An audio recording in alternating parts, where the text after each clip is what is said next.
What's up guys, this is Darkbblue, a gamer who loves Souls-like games, looter games, and every game that involves build making.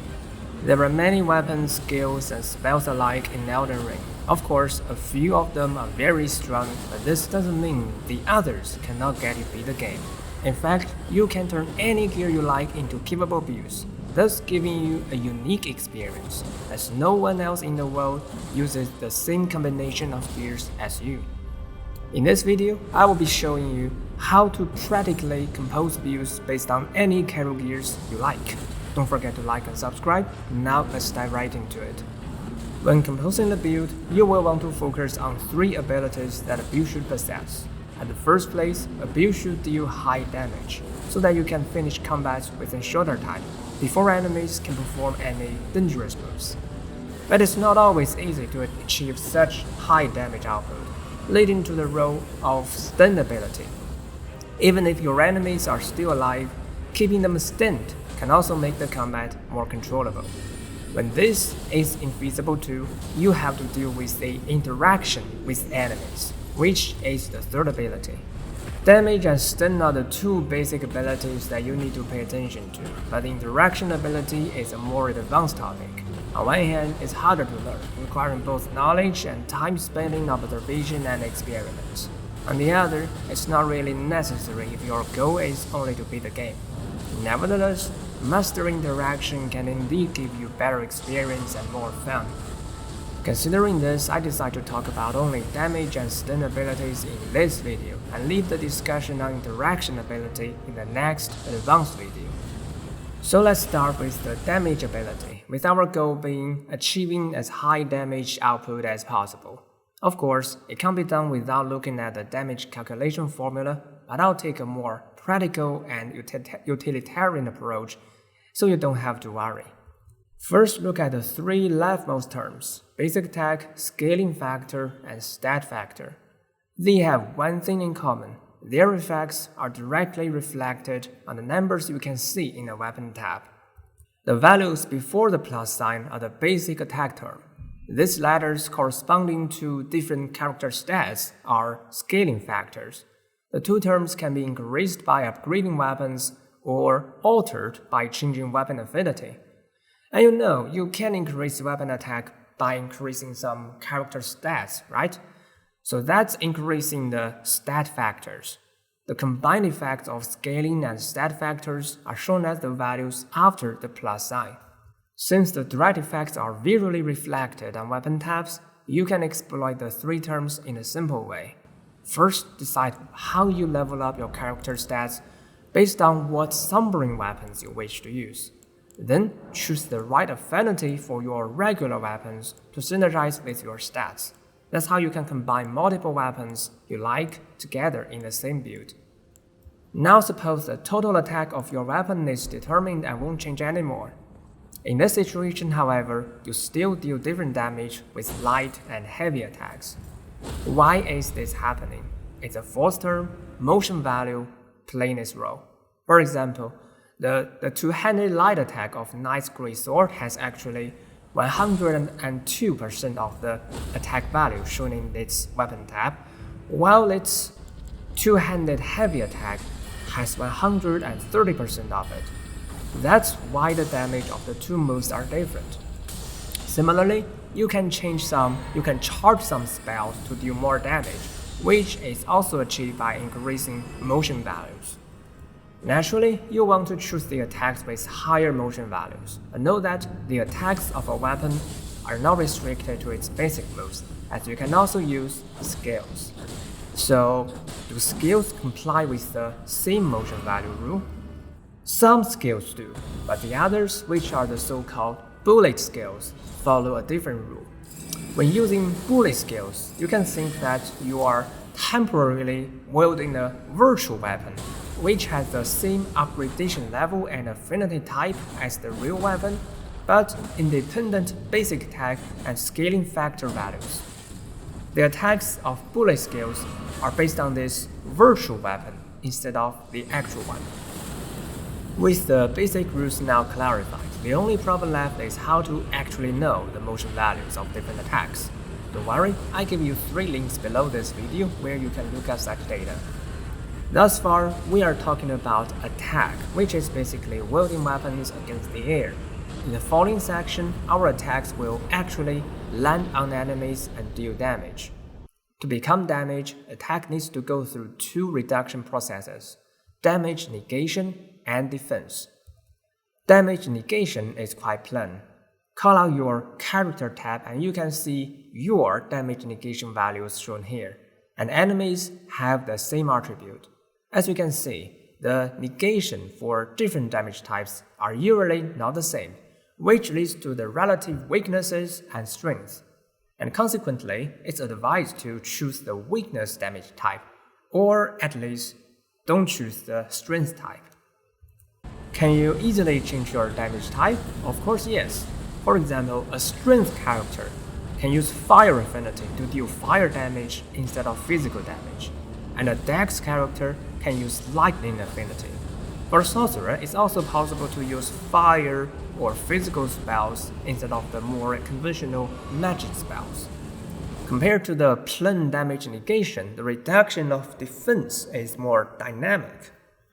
The reduction is weaker when your attack is significantly larger than the enemy's defense, and vice versa. Note that defense is calculated independently for different damage types. This gives us hints about how to evaluate the actual contribution of a weapon's attack. If one damage type on a weapon has very low attack, its final contribution to damage is negligible, as the reduction by defense is huge. Otherwise, if all damage types on a weapon have considerable attack, they can all truly contribute to the final damage. The process thus far can bring your damage output to a considerable level, but if you still want more decent damage, here's also a solution: stacking buffs. This is in fact very straightforward and requires minimal thinking.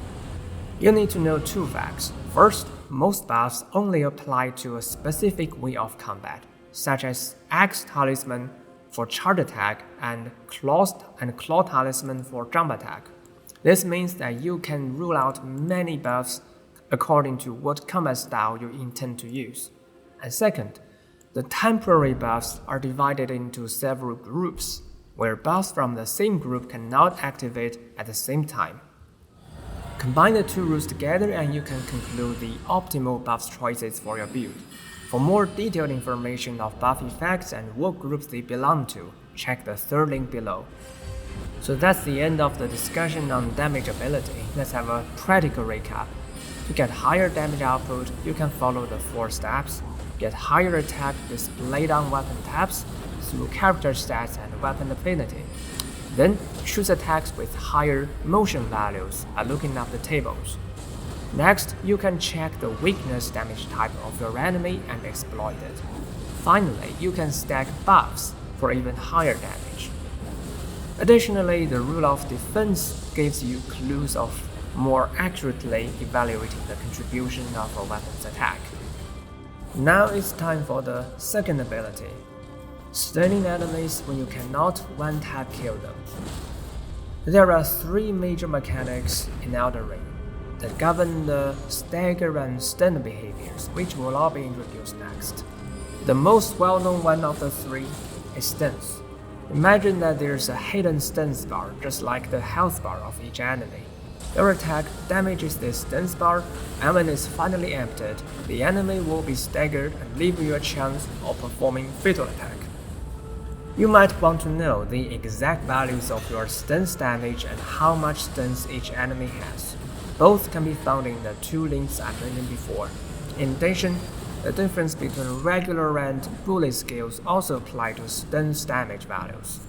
You can easily find the attack modes of your favorable weapons that are with high stuns damage and set staggering enemies as one of your goals.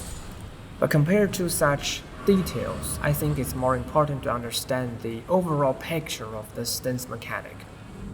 So, generally, it takes several hits to clear the entire stuns bar of an enemy.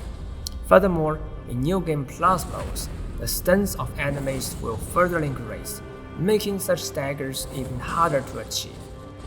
Hence, you need alternative stun mechanics to create other types of stuns during this process before you trigger stuns staggers. That's why you need to know the other two stun mechanics and how the three mechanics can work together. Damage level, or you can also call it impact, is the more important one of the two alternative mechanics. Compared to stuns, the biggest difference is that damage level is not accumulative. Each hit is independent, making staggers more predictable and controllable. One triplet of damage level, enemy, state of the enemy determines what stagger animation will be triggered. Jump attack causes long stagger, while giant hunt leads to knockdown stagger, which shows the role of damage level in the triplet. The same giant hunt only creates long stagger when attacking a Crucible Knight, showing the role of the enemy. And lastly, Malenia can be staggered in free state, but cannot be staggered when she's attacking, reflecting the change of the state of the enemy. The exact values of damage level are not regular logits but level ranks from 0 to 11. To help you better understand and look up damage level tables such as the one shown now, let me tell you the common stagger animation corresponding to each level. Level 1, 2, and 3 are gradually increasing staggers. Level 5 corresponding to push or kick, which will usually push enemies backward. Level 8 usually causes weaker staggers than Level 1. Level 0 causes no stagger. Level 4 and 7 are backward knockdown. 6 is downward knockdown, and 9 is uppercut knockdown. Some rare attacks can also deal level 10 and 11 damage level, which are also knockdown. The examples just now are based on common soldier and knight enemies. Other foes can behave differently as indicated by the triplet change. Now that you can look up damage level tables by yourself, how can this mechanic be exploited? Let's see two examples following which you can make your own strategies. Knights are a common enemy type. They're stronger than mobs, but memorizing all of their attack moves seems not worthy.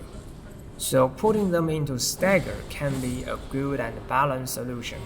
We can observe and find that level 3 damage level can cause long stagger on knights. Therefore, you can use any successive level 3 combos out of your favorable weapons to stun lock knights. Strength characters can use two-handed lights of colossal weapons, and Dex character can use jump attack of flails. Even this intelligence character can use uncharged heavy of Darkbblue greatsword or death poker. While common knights can be stun-locked, Crucible Knights have weaker staggers. However, knockdown damage levels can still guarantee long stagger, so a hit-and-run strategy with Giant Hunt is possible. The other alternative stun mechanic besides damage level is much simpler. Each time a status effect such as bleed or frozen is triggered, a small stagger is also applied. Of course, this only applies to staggerable enemies, and bosses like, the Omen King or Radagon cannot be staggered in this way.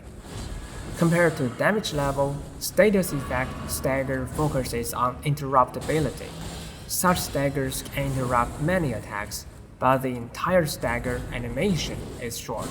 For example, when Malenia uses waterfall dance, even stun stagger won't be triggered, but a simple throw of a freezing jar can do the magic.